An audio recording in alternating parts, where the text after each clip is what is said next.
10 years నుంచి ఇదే package. చాలా మంది ఏంటి అంటే ఒక ఫ్రెషర్ గా కెరియర్ స్టార్ట్ చేస్తున్నప్పుడు ఎంత ప్యాకేజ్ అయితే మనం స్టార్ట్ అవ్వాలి, 10 ఇయర్స్ నుంచి ప్యాకేజెస్ ఎలా ఉన్నాయి అనేది మనం మాట్లాడుకుందాము. And at the same time చాలా మంది ఏమనుకుంటున్నారంటే ఇనిషియల్ గానే చాలా ఎక్కువ ప్యాకేజ్ రావాలనుకుంటున్నారు.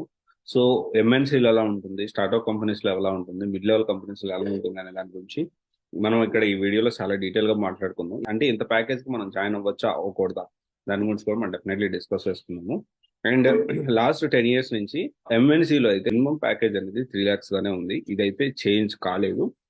అండ్ ఇదేంటి అంటే ఎక్కువ మందికి 3 lakhs ప్యాకేజ్ వస్తూ ఉంది, కానీ కొంతమంది 5 lakhs కూడా అండ్ 7 lakhs కూడా ఫ్రెషర్స్ కి ఇచ్చే పరిస్థితులు అయితే మనము 21, 22, 23లో చూసాము. కానీ ఇప్పుడున్న పరిస్థితి ఓవరాల్ గా ఏ కంపెనీ, ఏ ఎంఎన్సీ కంపెనీ చూసుకున్నా కానీ యావరేజ్ అయితే 3 lakhs మాత్రమే ఫ్రెషర్ కి ఇస్తా ఉంది ప్యాకేజ్. అండ్ చాలా మంది 3 lakhs ప్యాకేజ్ కంటే తక్కువ వస్తే, అంటే లైక్ 1.5 వస్తే, లేకపోతే 1.2 వస్తే, లేకపోతే 2.4 వస్తే, అంటే ఆల్మోస్ట్ 18,000 కానీ, అంటే 2.4 అంటే కటింగ్స్ అన్ని మనకి 18 to 19,000 వచ్చేదానికి ఛాన్సెస్ ఉంటాయి.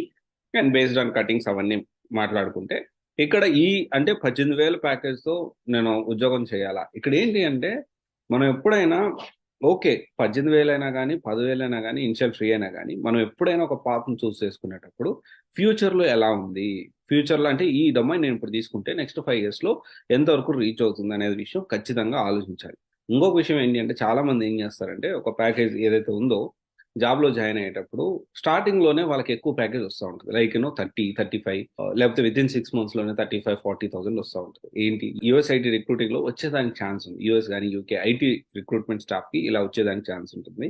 సో అండ్ ఇలా ఏంటి అంటే ఇంకొకటి వచ్చేసి ఒక కన్ఫ్యూజన్ ఉంటుంది.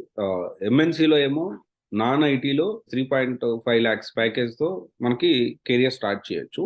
కానీ నార్మల్ ఒక డొమైన్ చూస్ చేసుకుని స్టార్ట్అప్ కంపెనీలో వెళ్తే 10,000 మాత్రమే జీతం వస్తుంది.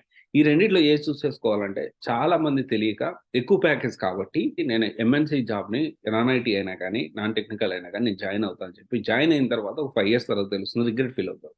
ఎందుకంటే స్టార్టింగ్ ప్యాకేజ్ ఒక 4 lakhs వచ్చినా కానీ దాని మాక్సిమం 7 lakhs, 8 lakhs వచ్చేసరికి చాలా టైం పడుతుంది. అదే 10,000తో స్టార్ట్అప్ కంపెనీలు స్టార్ట్ చేసిన వానికి ఈజీగా 3-4 years లో బెటర్ ప్యాకేజ్ అనేది రీచ్ అయిపోతాడు. ఎందుకంటే దీనికి అంత స్కోప్ ఉంది. ఇక్కడ స్కోప్ ఇస్ ఆల్సో మ్యాటర్స్. అందుకని మీరు ఏదైనా చూస్ చేసుకునేటప్పుడు చాలా వైజ్ గా చూస్ చేసుకోండి. అండ్ ప్యాకేజెస్ అయితే మిడ్ లెవెల్ కంపెనీస్ లో ఎలా ఉంటుందంటే 2.4 or 3 అనేది ఉంటుంది. స్టార్ట్అప్ కంపెనీస్ లో కొన్నిసార్లు 4 lakhs కూడా స్టార్టింగ్ ప్యాకేజ్ ఉండొచ్చు. బట్ మనం అది చెప్పడానికి అవ్వదు. కొన్నిసార్లు చాలా తక్కువ ఉండొచ్చు, అంటే చాలా తక్కువ అంటే 10,000 ఇస్తుండొచ్చు. ఇంకొన్నిసార్లు అసలు ఫ్రీగా వర్క్ చేయండి, మీరు టెక్నికల్ నాలెడ్జ్ ఇస్తాం, రియల్ టైమ్ సినారియోస్ మీరు వర్క్ చేస్తున్నారు కదా అని అనే సినారియోస్ కూడా ఉండొచ్చు.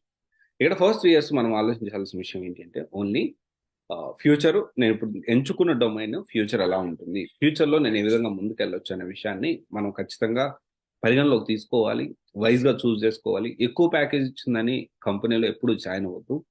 అది డొమైన్ మనకి యూజ్ అవుతుందా లేదా ఆలోచించి అప్పుడు జాయిన్ అయితే బెటర్. 15,000 జీతంతో స్టార్ట్ చేయొచ్చు, 10,000 జీతంతో కెరియర్ స్టార్ట్ చేయొచ్చు అంటే ఎస్, 100% చేయొచ్చు. అండ్ నెక్స్ట్ 5 years లో డొమైన్ ఎలా ఉంటుంది, ప్యాకేజెస్ ఎలా ఇస్తారని, ఎలా పెరుగుతుంది అనే దాన్ని ఆలోచించి మనం నిర్ణయం తీసుకోవచ్చు. అనుకోవచ్చు ఇప్పుడు 10,000 తో నా కెరియర్ స్టార్ట్ చేస్తే నా ఖర్చులు ఎలా అని చెప్పి. సో ఇనిషియల్ గా మనం ఖర్చులు ఇవన్నీ కాదు, మనము అడ్జస్ట్ అవ్వాల్సిందే, మనకు ఆప్షన్ లేదు. తర్వాత మనం నచ్చినట్టు ప్యాకేజ్ పెరుగుతుంది, అప్పుడు మంచి లైఫ్ని లీడ్ చేయొచ్చు. Okay, thank you.